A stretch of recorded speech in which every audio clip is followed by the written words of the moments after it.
박근혜 정부의 핵심 정책 기조가 바로 창조 경제입니다. 분야 간 또 학문 간 융합을 통해서 새로운 가치를 만들어내자는 것인데요. 사실 일반 국민들이 체감하기는 조금 어려웠습니다.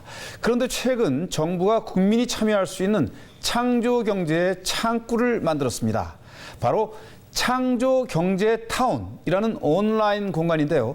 좋은 아이디어를 가진 대한민국 국민이라면 누구나 창업을 할 수 있도록 도와준다고 합니다. 창조 경제라는 문화가 국민 사이에 뿌리내릴 수 있는 아주 중요한 계기가 마련된 셈인데요. 창조 경제 타운의 현황과 발전 방안에 대해서 자세히 알아보겠습니다. YTN 사이언스 신경훈 기자 나와 있습니다. 자, 신 기자, 현 정부가 출범하면서 창조 경제가 중요한 국정 기조가 됐죠. 많은 분들이 이제 창조 경제라는 말을 익숙하게 듣긴 했는데 막상 한마디로 정의를 하긴 좀 어려운 것 같습니다. 자, 창조 경제 어떻게 정의를 할 수가 있을까요? 네, 창조 경제는 영국의 경영 전략가인 존 호킨스가 처음 사용한 말입니다. 네. 창의적 아이디어와 상상력이 첫 시작인데요. 이 같은 상상력이 과학기술 또 정보통신기술과 결합해서 창업과 기존 산업과 융합하는 형태로 연결이 되고요. 또 이를 통해 새로운 시장과 산업을 생겨나게 함으로써 양질의 많은 일자리를 창출하는 새로운 성장 전략으로 발전한다는 겁니다. 네, 그렇군요. 하지만 그동안 창조 경제라는 개념을 쉽게 이제 공감하고 또 우리가 피부로 느끼기는 솔직히 좀 힘들었을 것 같은데요. 막연한 개념으로 느꼈던 게 사실인 것 같습니다. 그런 점은 어떻습니까? 네, 그렇습니다. 최근 한 조사 결과를 보면요. 응답자의 54.5%가 이 창조 경제에 대해 잘 모르겠다고 네, 답변했는데요. 창조 경제의 윤곽은 드러났지만 아직 구체적인 개념 정립이 되지 않았다는 지적이 나오기도 했습니다. 실제로 정부 차원에서 창업 생태계나 기업에게 도움이 되는 정책을 펼치긴 했지만 일반 국민들이 체감하기는 어려운 게 사실이었습니다. 네, 그렇습니다. 54.5%가 잘 모른다라고 하면 정말 창조 경제가 성공하기 위해서 국민이 좀 체감하고 동참하는 과정이 좀 필요해 보이는데요. 좋은 아이디어가 있으면 누구든 창업을 할 수 있도록 돕는 창조 경제 타운, 이게 이제 그 첫걸음이 되는 그런 셈이네요. 네, 맞습니다. 이 창조 경제 타운은 창조 경제 정책 핵심인 창업 활성화와 일자리 창출을 위해 만들어졌습니다. 창조 경제의 구체적 실행 방안으로 주목받고 있는데요. 창조 경제 타운, 그 안에서 무엇이 어떻게 가능한 것인지 직접 알아봤습니다. 전업주부로 생활하다 친환경 탈취제를 발명한 윤옥연 대표. 이제는 매장도 갖추며 자리를 잡았지만 창업까지의 과정은 만만치 않았습니다. 물건을 만들었다고 해서 금방 누가 사주는 건 아니잖아요. 그래서 이 제품을 만드는 과정에서 이제 금형비라든가 이런 것이 자금이 첫째는 우선 어렵고 그다음에 이 시장 조사 이런 것이 조금 어려웠습니다. 김은하 씨는 회사를 다니며 신생아 머리 보호 장치를 개발한 여성 발명가입니다. 창업을 염두에 두고 있긴 하지만 낯선 분야에 대한 두려움과 실패에 대한 걱정 때문에 선뜻 진행하지 못하고 있습니다. 이미 이만큼 창업을 해서 어렵게 창업까지 갔는데 그 창업에서부터 그거에 대한 보호막을 해줄 수 있는 어떤 이제 그런 경계가 없다 보니까 그런 거에 대한 사실 두려움이 굉장히 큽니다. 아이디어는 있지만 창업과의 거리가 먼 많은 사람들을 위한 특별한 사이버 공간이 문을 열었습니다. 바로 창조경제타운입니다. 가능성 있는 아이디어라는 평가만 받으면 전문가가 멘토로 참여해 모든 과정을 도와줍니다. 특허부터 자금 조성, 창업, 시장 분석 등 필요한 지원을 받을 수 있습니다.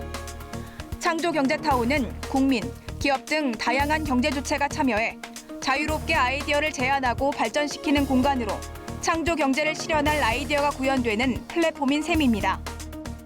새로운 아이디어와 기술이 있지만 전문가에게 설명하거나 투자자를 만날 기회가 없는 사람이나 어려운 환경과 제도권 밖에 있는 사람도 창의성을 발휘하여 도전할 수 있는 기회를 부여하고 박근혜 정부가 창조 경제를 화두로 내세웠지만 일반 국민이 체감하기는 어려웠습니다. 하지만 좋은 아이디어만 있으면 멘토의 조언을 통해 아이디어를 키우고 정부의 정책 지원으로 창업을 할 수 있는 창조 경제 타운을 통해 피부에 와닿는 창조 경제의 새로운 패러다임이 실현될 것이란 기대가 큽니다. 이번에 구축되는 창조경제타운 사이트 활성화를 비롯해서 실제 청년 창업과 배출을 위한 대학 창업교육 확충, 창업연대 보증과 같은 창업 초기의 투자 리스크 완화 등을 적극적으로 강구했으면 합니다. 지난달 30일 문을 연 창조경제타운은 이미 뜨거운 호응을 얻고 있습니다. 서비스 개시 보름 만인 지난 15일 등록된 아이디어가 총 1,600여 건이 넘었습니다. 신규 회원 수는 7,900명으로 시범 서비스 기간에 가입한 회원을 합쳐 총 1,852명이 회원으로 가입한 것으로 나타났습니다. 이미 창조경제타운을 통해 자신의 기술과 지식을 나누고자 하는 전문가 1,607명이 멘토로 활동 중입니다. 창조경제타운은 전 국민이 함께 아이디어를 공유하고 만들어 나가는 양방향의 오픈 플랫폼입니다. 따라서 사이트에서 멘토링을 제공하는 멘토도 전문가로 인정될 만한 지식과 경험이 있으면 누구나 참여할 수 있습니다. 제가 운영하고 있는 크라우드 펀딩에 있는 많은 기업들과 또는 지금 아이디어를 이제 등록한 그런 국민들하고의 잘 어떤 연결을 통해서 또 그리고 저희가 가지고 있는 어떤 재능을 통해서 완성시킬 수 있을 것이라고 믿고 제가 참여하게 되었습니다. 주무부처인 미래창조과학부는 국민과 멘토들의 활동을 독려하기 위해 혜택을 지속적으로 확대할 방침입니다. 이미 아이디어 제안, 댓글 등록 등 활동 내용에 따라 마일리지를 적립해주는 제도를 운영 중이며 매달 우수 멘토를 선정하고 이들의 활동을 홍보하는 방안도 검토 중입니다. 많은 사람들이 우려를 하기를 보상도 없이 얼마나 적극적으로 도와주겠느냐. 그래서 마일리지라든지 만족도 조사 이런 것들을 통해서 잘 하시는 분은 베스트 멘토, 이달의 멘토, 이 해의 멘토 그렇게 해서 명예를 부여하고 시상도 하고 그러면서 영예롭게 하는 이런 방안을 생각을 하고 있습니다. 창조경제타운은 미국의 대표적인 아이디어 플랫폼 모델인 쿼키의 한국판이라고 불리기도 합니다. 쿼키는 일반인들의 아이디어를 제품화해 판매하는 곳입니다. 쿼키는 아이디어를 낸 사람이 수익금의 10%를 나눠 갖습니다. 하지만 창조경제타운은 모든 권리를 아이디어 제공자가 갖도록 해 아이디어 제공자의 권리를 최대한 보장합니다. 또 일반 회원의 평가를 받아 제품화되는 쿼키와는 달리 자신의 아이디어에 대해 변리사나 과학기술자, 경영, 회계, 법률 등 각 분야 전문가들의 멘토링을 받을 수 있어 더욱 유리합니다. 창조경제 실현을 위한 종합창구 창조경제타운. 상상력과 창의성이 한데 모여 새로운 가치를 만들어내는 보물창고가 될 수 있을지 주목됩니다.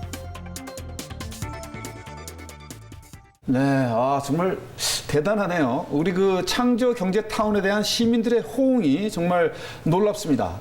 많은 분들이 그동안 아이디어를 현실화할 수 있는 제도적 뒷받침에 좀 목이 말랐던 것 같은데요. 그런 점은 어떻습니까? 네, 좋은 아이디어가 있어도 직접 구현할 수 있는 통로가 없다 보니 창업에 대해 막막하게 또 어렵게 생각하는 분들이 많았던 것 같습니다. 하지만 창조경제타운이 젊은 예비 창업자나 은퇴를 앞둔 중장년층에게 큰 호응을 얻고 있는 것을 보면 창조경제타운을 새로운 기회로 생각하고 도전하는 사람들이 몰린 것으로 보입니다. 네, 창조경제타운에 대한 호응이 이제 뜨겁다는 것이 정말 반가운 소식으로 들립니다. 사장되기 쉬운 초기 아이디어를 조금 사업화할 수 있도록 통합적으로 지원한다는 것이 이제 큰 장점인 것 같은데요. 창조경제타운에서 좋은 아이디어가 사업화되면 부가가치를 창출하는 것뿐만이 아니라 고용 창출을 통해서 심각한 취업난까지도 이제 해소할 수 있는 그런 효과도 있을 것 같은데 그렇습니까? 네, 맞습니다. 현재 창조경제타운은 아직 걸음마 단계이지만 이 제도가 잘 정착된다면 전 국민의 상상력과 아이디어를 자원으로 새로운 가치를 창출할 수 있을 것으로 기대를 모으고 있습니다. 창조경제 대중화의 바로미터가 될 창조경제타운의 발전 방안을 취재했습니다. 태양전지로 에너지를 생성해 쓰레기가 가득 차면 자동으로 압축하는 태양광 압축 쓰레기통입니다. 일반 쓰레기통보다 쓰레기를 4배 정도 더 담을 수 있습니다. 쓰레기 수거 차량의 운행을 줄일 수 있어 탄소 배출 저감, 유류비 절감뿐 아니라 쓰레기 봉투 비용도 아낄 수 있습니다. 또 적재량과 쓰레기통의 상태 정보를 실시간으로 전송받을 수 있다는 장점도 있습니다. 이 쓰레기통을 개발한 업체는 평균 나이 26세인 12명의 젊은 청년들이 함께 만들었습니다. 제품의 경쟁력을 인정받아 서울 시내 대학에 제품을 설치하기도 했고 최근에는 사우디아라비아와 캐나다에 수출까지 했습니다. 지금은 번듯하게 자리를 잡았지만 창업에 이르기까지 우여곡절이 많았습니다.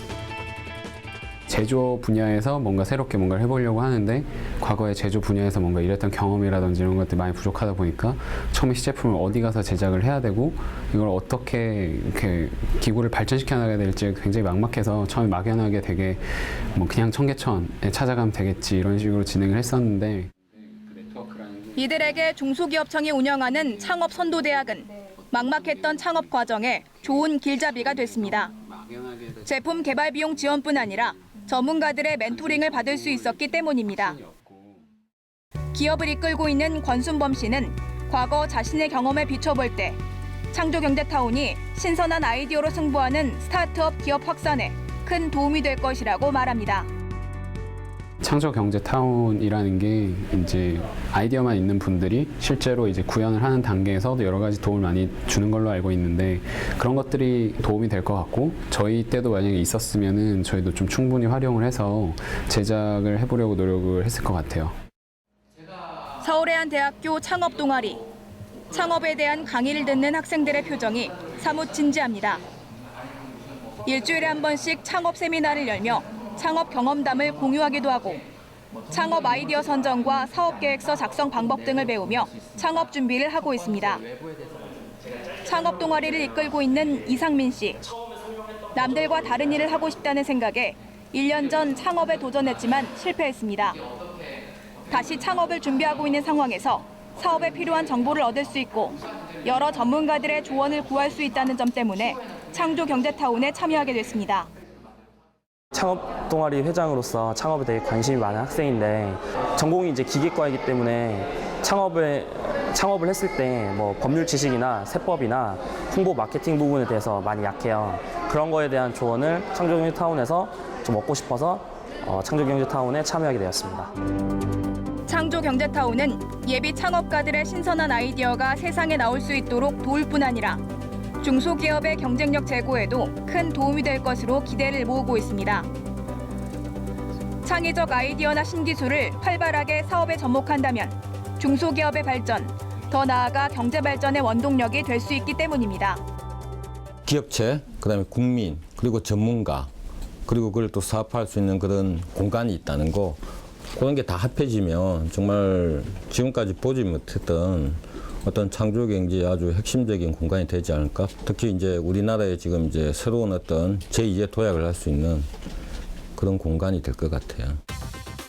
뿐만 아니라 기업, 정부 출연 연구기관, 대학이 보유한 특허와 기술도 창조경제타운과 연계합니다. 국민들이 창조경제타운의 풍부한 정보, 특허와 기술, 그리고 새로운 아이디어를 접목해 사업화할 수 있도록 하기 위한 작업입니다. 창업의 성공 가능성을 높일 수 있을 것이라는 긍정적 전망이 나오는 이유입니다. 대학과 출연연에 무수히 많은 원천 기초 연구 성과들이 있습니다. 특히 휴면 특허들이 많이 있습니다.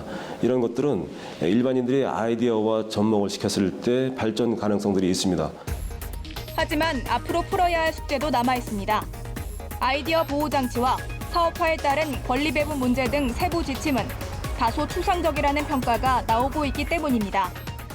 국민들 이렇게 아이디어를 내는 부분이라든지 기업체에서 애도를 해서 하지 못한 부분을 이렇게 창조경제타운이라는 공간을 통해서 그 부분을 올렸을 때 일단 온라인이니까 기업체의 어떤 비밀이 있을 수 있고 그 애도를 해소할 때 어떤 기술 비밀, 영업 비밀이 어떤 침해 당할 수 있는 부분도 있기 때문에 현재 창조경제타운의 그런 부분에 대한 뭐 가이드라인이 있긴 있는데 그게 과연 실효성이 있는지.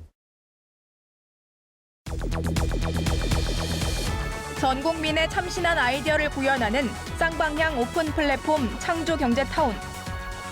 앞으로 창조경제타운이 교류와 협력의 창업 생태계로 정착하려면 실행을 통한 제도 보완뿐 아니라 다양한 경제 주체의 지속적인 노력과 관심이 필요합니다. 네. 정말 그 창조 경제타운이 잘 발전이 되면 마치 그 우리에겐 꿈의 타운 같은 그런 느낌이 드는데, 자, 이 창조 경제타운이 미국의 실리콘밸리처럼 새로운 도전과 또 시도를 양성하는 기회의 공간이 될 것 같다라는 생각이 좀 막 드는데 어떻습니까? 네, 맞습니다. 창업 경험이나 정보가 부족한 대학생이나 예비 창업자 입장에서는 이 아이디어 제안부터 제품화에 이르는 전 과정을 지원받을 수 있기 때문에 큰 도움이 될 것으로 보입니다. 네, 기대가 됩니다. 창조 경제타운을 통해서 우리나라에서도 페이스북, 또 마이크로소프트처럼 청년 창업가가 설립한 세계적인 기업이 탄생할 수도 있겠다, 이런 생각이 드는데 어떻습니까?